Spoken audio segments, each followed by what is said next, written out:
എല്ലാ കൂട്ടുകാർക്കും നല്ലൊരു രാത്രി ആശംസിച്ചുകൊണ്ട് മാമ്പഴത്തിന്റെ പുതിയ വീഡിയോയിലേക്ക് സ്വാഗതം. നമുക്ക് നേരെ രേവതിയുടെ സച്ചിയുടെ അടുത്ത ആഴ്ചയിലെ പ്രമോ വിശേഷത്തിലേക്ക് പോയാലോ?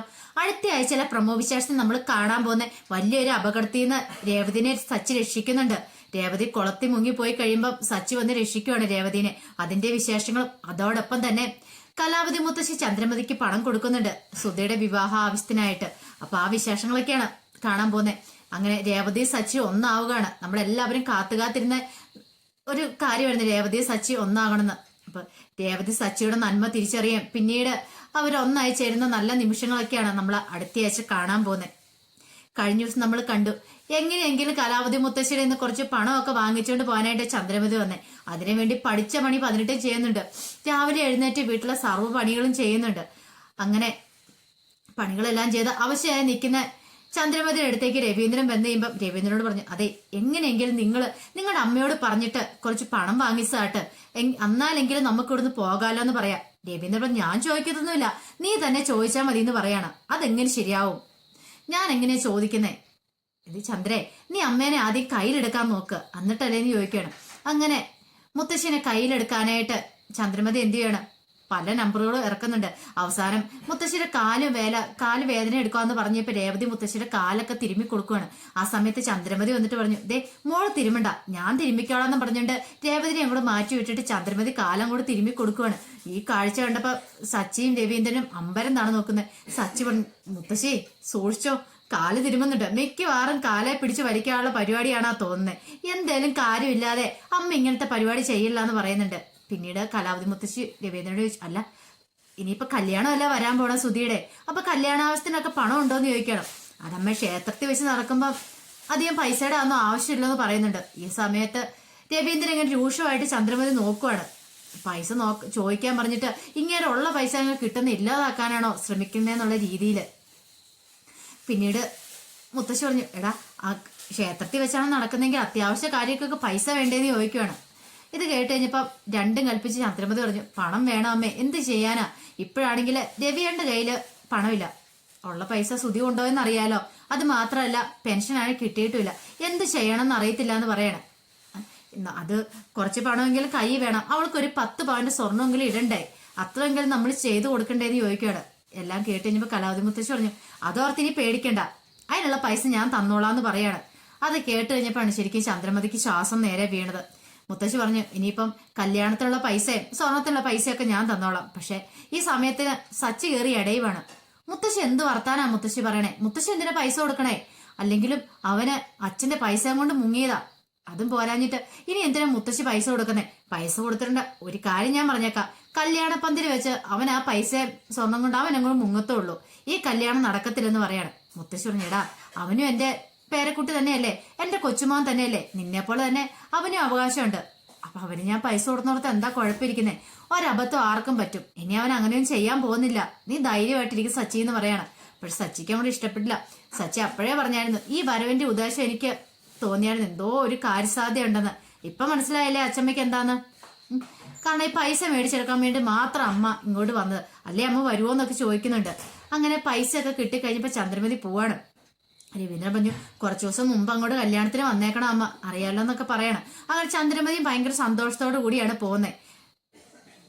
പിന്നീട് ചന്ദ്രമതിനെ ആണെങ്കിൽ വണ്ടി കയറ്റി വിടാനും ചന്ദ്രമതിയും രവീന്ദ്രനെ ബസ് കയറ്റി വിടാന്നും പറഞ്ഞുകൊണ്ട് സച്ചിയും രേവതിയും കൂടെ അങ്ങോട്ട് പോവായിരുന്നു. അങ്ങനെ അവര് ബസ് കയറി പോയതിനു ശേഷം തിരിച്ചു വരുന്ന വഴിക്ക് രേവതിനെ അവിടെയൊക്കെ നടന്ന് കാണുന്നുണ്ട്. രേവതിക്ക് ആ സ്ഥലമെല്ലാം ഭയങ്കര ഇഷ്ടമായിരുന്നു. അങ്ങനെ സച്ചിയോട് ഓരോ വർത്താനങ്ങളൊക്കെ പറഞ്ഞുകൊണ്ട് വരിക. അപ്പൊ സച്ചിക്ക് ഭയങ്കര ദേഷ്യമായിരുന്നു വീട്ടിൽ പോകാത്തതിന്റെ. അപ്പൊ സച്ചി പറഞ്ഞു, എങ്ങനെയെങ്കിലും ഇവിടുന്ന് പോയാൽ മതി, എനിക്കാണ് ഇവിടെ നിൽക്കാൻ ഇഷ്ടമില്ലെന്ന് പറയണം. ഓഹോ, അപ്പൊ ഞാനുള്ളതുകൊണ്ടായിരിക്കും ഇഷ്ടമില്ലാത്തില്ലേ, ഞാനില്ലാത്ത സമയത്ത് ഇവിടെ വന്ന് നിൽക്കുന്നല്ലേ എന്ന് ചോദിക്കണം. അതിപ്പോ നീ ഇല്ലേ കുഴപ്പമില്ല, നീ ഇല്ലെങ്കിൽ എനിക്ക് നല്ല സ്വാതന്ത്ര്യമുണ്ട്, എതിലേ വേണം ഓടിച്ചാടിപ്പാം. ഇപ്പോഴാണെങ്കിൽ അച്ഛമ്മ ഒരിടത്തും വിടുന്നില്ല, എങ്ങോട്ട് പോകാൻ നോക്കുത്തേനും ദേ അവൾ അവിടെയുണ്ട്, അവളുടെ അടുത്ത് പോയി ഇരിക്കാൻ പറയുക. എന്റെ സ്വാതന്ത്ര്യം നീ കാരണം പോയെന്ന് പറയാണ്. ഓ, അപ്പൊ ഞാനുള്ളതായിരിക്കും നിനക്ക് ഇഷ്ടപ്പെടാത്തല്ലേ, കുഴപ്പമില്ല, അപ്പൊ എന്നെ ഇഷ്ടമില്ല അല്ലേ എന്ന് ചോദിക്കുകയാണ്. അങ്ങനൊന്നുമില്ല, എന്നെ ഇഷ്ടമില്ലേ കുഴപ്പമില്ല, ഞാൻ അങ്ങോട്ട് പൊക്കോളാന്ന് പറയാണ്. ഇത് കേട്ടപ്പോ സച്ചി പറഞ്ഞു, എന്നാ നീ അങ്ങോട്ട് ചെല്ലാൻ പറയാണ്. സച്ചി പിന്നീട് ഇവർ രണ്ടുപേരും കൂടെ സംസാരിച്ചുകൊണ്ട് നടക്കുന്ന സമയത്താണ് ആദിദേവ് അവിടെ നിൽക്കുന്നുണ്ട്. അതെ ആദ്യം അവിടെ നിന്ന് കളിക്കുന്നുണ്ട്, നീ അങ്ങോട്ട് ചെല്ല്, ഞാൻ എൻ്റെ ഫ്രണ്ട്സ് അപ്പുറം ഉണ്ട്, ഞാൻ അവരുടെ അടുത്തേക്ക് ചെല്ലട്ടെ എന്ന് പറയണം. ഞാൻ കുറച്ചു നേരം അവരുമായിട്ട് പോയി വർത്താനം പറയട്ടെ, അവരുമായിട്ട് പോയി വർത്താനം പറഞ്ഞിട്ട് വരാം. നീ വരുന്നതിന് മുമ്പ് ഞാൻ അവരുമായിട്ട് എത്രമാത്രം കമ്പനി അടിച്ചുകൊണ്ടിരുന്നാന്നറിയോ? നീ വന്നതോട് കൂടിയാ എൻ്റെ എല്ലാം പോയത്. ഇപ്പൊ എനിക്ക് ഫ്രണ്ട്സിനോട് സംസാരിക്കാൻ പോലും സമയമില്ലെന്നായി. ഇത് പറഞ്ഞ അവന്മാരെന്നെ കളിയാക്കുന്നുണ്ടെന്ന് പറയാണ്. രേവതി പറഞ്ഞു, ഇനി അത് പറഞ്ഞാ മതി, കുഴപ്പമില്ല, പോയിട്ട് പോരെ, ഞാൻ ആദിയുടെ അടുത്ത് ഇരുന്നോളാന്ന് പറയാണ്. പിന്നീട് ആദിയുടെ അടുത്തേക്ക് രേവതി എന്ന് കഴിഞ്ഞപ്പം ആദ്യം വന്നിട്ട് പറഞ്ഞു, ബാ ആന്റി നമുക്ക് ക്രിക്കറ്റ് കളിക്കാന്ന് പറയാണ്. അങ്ങനെ രണ്ടുപേരും കൂടെ ആ മൈതാനത്ത് കളിച്ചുകൊണ്ടിരിക്കുമായിരുന്നു. അങ്ങനെ കളിച്ചുകൊണ്ടിരിക്കുന്ന സമയത്ത് രേവതി ബോൾ ഇട്ട് രേവതി അടിച്ചു കഴിഞ്ഞപ്പോൾ ആദ്യം എന്ത് ചെയ്യാണ്, ആ ബോൾ എടുക്കാനായിട്ട് അങ്ങോട്ട് ഓടുവാണ്. അപ്പൊ രേവതി പറഞ്ഞു, അതെ ആദ്യം നീ പോകണ്ട, ഞാൻ പോയി എടുത്തോണ്ട് വരാന്ന് പറയണം. പക്ഷെ ആദ്യം കേട്ടില്ല, ആദ്യം ഓടി. ഈ സമയത്ത് രേവതി അവിടെ നിൽക്കാതെ അങ്ങോട്ട് ഓടല്ല, അവിടെ കുളവുണ്ടെന്നും പറഞ്ഞുകൊണ്ട് അങ്ങോട്ട് പുറകെ ഓടുവാണ്. പക്ഷെ ആദ്യം നിന്നില്ല, അവൻ അങ്ങ് ഓടിച്ചെല്ലുന്നപ്പോഴത്തേന് രേവതി പുറകെ ഓടിയതാ. പക്ഷെ രേവതി ഓടിച്ചെന്നിട്ട് ആ കുളത്തിലേക്ക് കാല് തട്ടി രേവതിയും കൂടെ വീഴുവാണ്. ഒരിക്കലും പ്രതീക്ഷ കാരില്ല. അപ്പൊ ഈ സമയത്ത് ആദ്യം അവിടെ കിടന്ന് ആന്റി ആന്റി എന്ന് കിടന്ന് അലറി വിളിക്കുന്നുണ്ട്. പക്ഷെ കൊച്ചിനൊന്നും ചെയ്യാൻ പറ്റിയില്ല. പെട്ടെന്ന് അവൻ എന്ത് ചെയ്യുവാണ്, അവൻ അവിടെ നിന്ന് കയറി ഓടുവാണ്. ഈ സമയത്ത് ഫ്രണ്ട്സിനോടൊപ്പം സംസാരിച്ചുകൊണ്ടിരിക്കുവായിരുന്നു സച്ചിയുടെ അടുത്ത് ചെയ്തിട്ട് പറഞ്ഞു, ആന്റി വീണെന്ന് പറയാണ്. വീണോന്ന് ചോദിച്ചു. എവിടെയാടാ വീണെന്ന് ചോദിച്ചപ്പോ അതേ കുളത്ത് വീണെന്ന് പറയാണ്. പെട്ടെന്ന് തന്നെ അവന്റെ സച്ചിയുടെ ഫ്രണ്ട്സ് എല്ലാം കൂടെ ഓടി വരുവാണ്. ഓടി വരുമ്പോ രേവതിനെ കാണുന്നില്ല. സച്ചി എടുത്ത് അങ്ങോട്ട് ചാടുവാണ് ആ കുളത്തിനകത്തേക്ക് എടുത്ത് ചാടിയിട്ട് മുങ്ങി നോക്കി കഴിയുമ്പോഴത്തേനും രേവതിനെ കിട്ടും. രേവതി കുറെ വെള്ളം എല്ലാം കുടിച്ചിട്ടുണ്ടായിരുന്നു. അവസാനം രേവതിന് ഒരു വിധത്തിൽ അവൻ അവിടെ നിന്ന് ഇങ്ങനെ കരക്കിലേക്ക് കൊണ്ടുവന്ന് കഴിയുമ്പോഴത്തേനും അവൾക്ക് ബോധവേ ഉണ്ടായിരുന്നില്ല. വെള്ളം കുടിച്ച് അവശതയായി പോയിട്ടുണ്ടായിരുന്നു. അങ്ങനെ കരയ്ക്ക് കയറ്റിക്കൊണ്ട് വന്നു കഴിയുമ്പോഴത്തേന് ശ്രുതിയുടെ അമ്മ എല്ലാവരും കൂടെ ഓടി വരുവാണ്. നാട്ടുകാരെല്ലാം ഓടിക്കൂടുന്നുണ്ട്. ഓടിക്കൂടി കഴിഞ്ഞിട്ട് ഇങ്ങനെ വെള്ളം എല്ലാം ഞെക്കി കളഞ്ഞ് കുറെ സമയം കഴിഞ്ഞ് കഴിഞ്ഞപ്പോഴാണ് രേവതിക്ക് ശരിക്കും ബോധം പോലും വീണത്. ഒരു മരിച്ചൊരവസ്ഥയായി പോയായിരുന്നു രേവതി. അങ്ങനെ ബോധം വീണ് അത്രയും സമയം സച്ചി ഇങ്ങനെ വല്ലാത്തൊരവസ്ഥയിലായിരുന്നു നിന്നേ. സച്ചിക്ക് പറഞ്ഞറിയിക്കാൻ പറ്റാത്ത ടെൻഷനും വെപ്രാളോ എന്താണെന്ന് അറിയില്ലായിരുന്നു. രേവതി കണ്ണു തുറക്കാതെ വന്നു കഴിയുമ്പോഴത്തേനും ഭയങ്കര ടെൻഷനായിപ്പോയി. പിന്നീട് രേവതി കണ്ണു തുറന്ന് നോക്കുമ്പോഴത്തേനും സച്ചി ഇങ്ങനെ അടുത്ത് നനഞ്ഞു കുളിച്ചിരിക്കുന്നതാ കണ്ടത്. ഒരു നിമിഷം രേവതി ഇങ്ങനെ സച്ചിനെ കണ്ണിലേക്ക് തന്നെ നോക്കിയിരുന്നു. പിന്നീട് സച്ചിനെ പെട്ടെന്ന് കെട്ടി അങ്ങോട്ട് പിടിക്കുകയാണ് അങ്ങോട്ട്.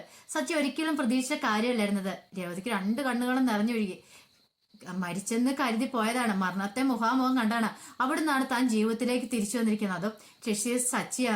പിന്നീട് എല്ലാരും കൂടെ ചേർന്നിട്ട് രേവതിനെ പതുക്കെ അവിടെ നിന്ന് ഏൽപ്പിച്ചുകൊണ്ട് സൈഡിൽ കൊണ്ട് ഇരുത്തുന്നൊക്കെയുണ്ട്. ഇതെല്ലാം അറിഞ്ഞും കേട്ട് മുത്തശ്ശി ഓടി വരുവാണ്. മുത്തശ്ശി ഓടി വന്നിട്ട് എന്ത് പറ്റി മോളെന്ന് ചോദിച്ചിട്ട് രേവതിനെ കെട്ടിപ്പിടിക്കുകയാണ്. ഈ സമയത്ത് ആദ്യം പറഞ്ഞു, അതെ ഞാനാ പോയി പറഞ്ഞു കൊടുത്തേ, അതിന്റെ കുളത്ത് വീണ കാര്യം ഞാനാ പറഞ്ഞു കൊടുത്തെന്നൊക്കെ പറയുന്നുണ്ട്. രേവതിനെയാണ് കുറെ ചീത്തയൊക്കെ പറഞ്ഞാലും സച്ചി, നീ എന്തിനാ അങ്ങോട്ട് പോയത്, നിനക്കറിയാൻ പാടില്ലേ കുളം അവിടെ ഉണ്ടായിരുന്നുള്ളേ, നീന്തൽ അറിയത്തില്ലേ, പോകേണ്ട ആവശ്യമുണ്ടോന്നൊക്കെ. ഈ സമയത്ത് ആദ്യം പറഞ്ഞു, അതെ ആന്റീനെ ചീത്ത പറയണ്ട, ഞാനാ കാരണക്കാരൻ, ഞാൻ ബോൾ എടുക്കാൻ ഓടിയപ്പോ ആന്റി എന്റെ പുറകെ ഓടിയതാന്നൊക്കെ പറയാണ്. പിന്നെ മുത്തശ്ശിക്കും രക്ഷപ്പെട്ടുള്ള ഭാഗ്യത്തിനും വേറെ സംഭവിച്ചില്ലോ, അത് ഓർക്കുമ്പോൾ സമാധാനം ഉണ്ടായിരുന്നു. പിന്നീട് അവര് വീട്ടിലേക്ക് പോവാണ്. പക്ഷെ എന്തായാലും മുത്തശ്ശിയുടെ ഉള്ളിൽ വല്ലാത്തൊരു ടെൻഷനായിപ്പോയി. ഇവിടെ വന്നതിന് ശേഷം രണ്ടാമത്തെ അപകടമാണ് രേവതിക്ക് ഉണ്ടാകുന്നത്. ഇനിയിപ്പോ എന്തെങ്കിലും അവൾക്ക് ദോഷങ്ങൾ എന്തെങ്കിലും ഉള്ളതുകൊണ്ടാണോ ഇങ്ങനെ സംഭവിക്കുന്നത്.